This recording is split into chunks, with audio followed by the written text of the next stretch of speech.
College में गर्मियों की छुट्टियां होने पर राधिका और रोहन अपने दोस्त मनोज और शिल्पा के साथ परिवार के पुराने फार्म हाउस पर घूमने जाने का प्लान बनाते हैं।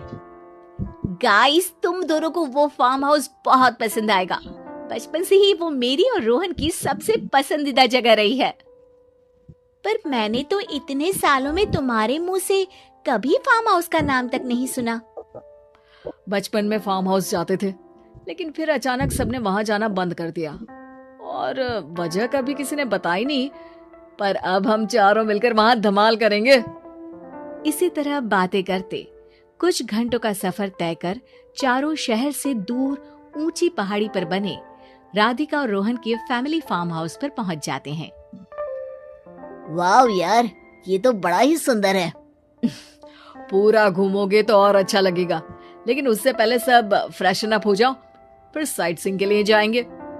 राधिका और रोहन अपने अपने कमरे में चले जाते हैं, लेकिन मनोज और शिल्पा घर में घूमने लगते हैं, जहां शिल्पा की टक्कर हॉल के बीचों बीच रखी एक पुरानी लकड़ी की कुर्सी से होती है। आह, लग गई रे माता, इस कुर्सी को बीच में किसने रखा हुआ है?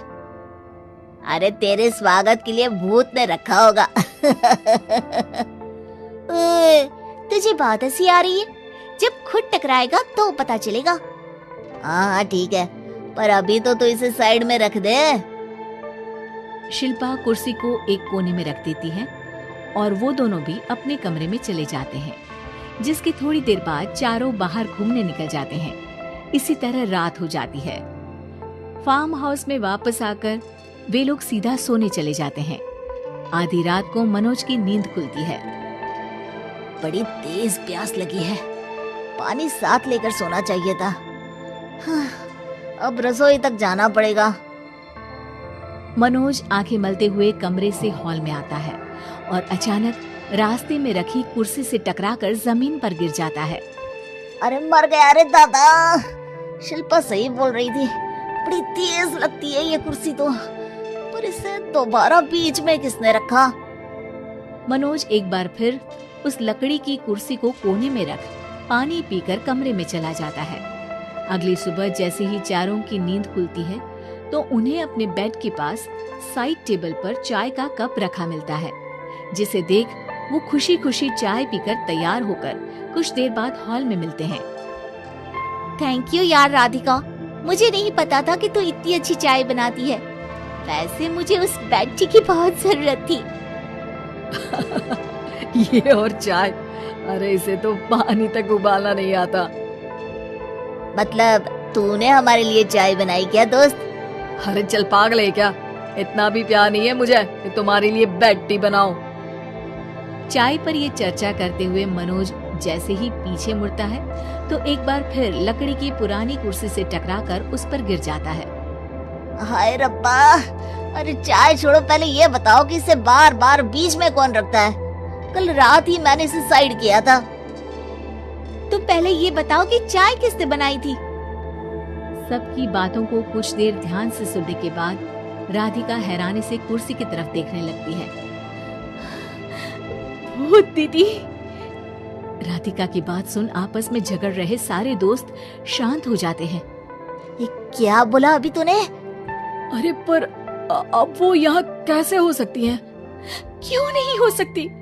हमने यहाँ आना छोड़ा था, पर उन्होंने तो घर नहीं छोड़ा ना। और याद करो, ऐसे बेड के पास कप रखना और कुर्सी को कमरे के बीच में रखना, ये सब वही तो करती थी। ये तुम दोनों किसकी बात कर रहे हो? अरे जो भी हो, कुछ अच्छा तो बिल्कुल नहीं लगता। अब देखो, डरने की कोई जरूरत नहीं है। वो सालों से इस घर में रहने वाली भूत दीदी है। वो बचपन से ही हमारे यहाँ आने पर एक बड़ी बहन की तरह हम दोनों का ख्याल रखती हैं।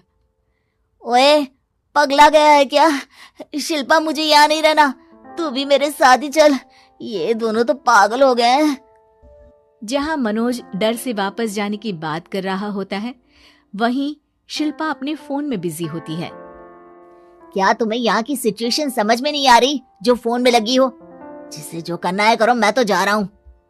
मनोज हड़बड़ाहट में अपने कमरे की तरफ जाता है, जिसके साथ राधिका और मोहन भी उसे रोकने के लिए पीछे पीछे जाते हैं, लेकिन शिल्पा वो तो अभी भी फोन में लगी रहती है।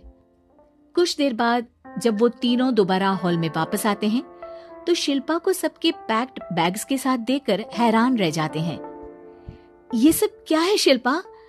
यहाँ हम इसे समझा रहे हैं और तुम हमारे बैग्स भी पैक कर कर लेकर आई। अरे आखिर में फोन से बाहर निकलकर कुछ किया तो सही इसने। दोस्तों देखो, कल से हम यहाँ हैं। भूत दीदी ने कुछ किया नहीं ना? फिर डर क्यों रहे हो?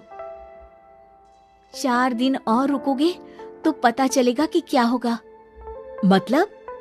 इस पर शिल्पा उन तीनों को फार्म हाउस से बाहर लाकर फोन में पुरानी न्यूज का आर्टिकल दिखाती है।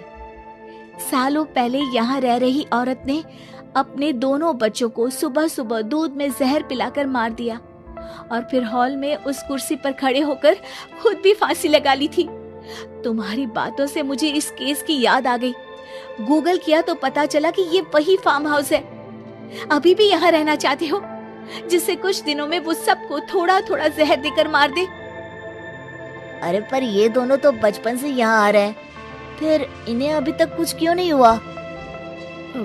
वो तो पापा बताते हैं कि हम आते थे। हाँ, और मुझे भी एक बार का ही याद है। वाह, और कहानियां तो ऐसे सुना रहे थे जैसे सदियों से यहीं रहते हो।